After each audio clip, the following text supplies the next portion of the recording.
All right, so these are the Firework solar lights.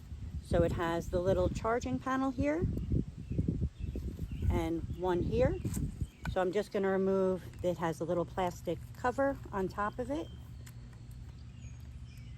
And then I'm going to just set them up, plug it in, and let them charge.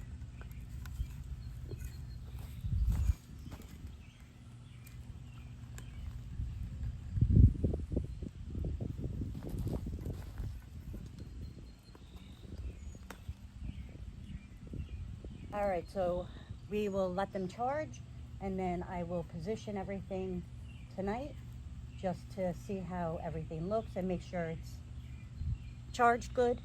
And then I will come back and we'll see how they look at night. So to turn on the fireflies, you just have this button here where you can turn it on and off. So I just turned on this one.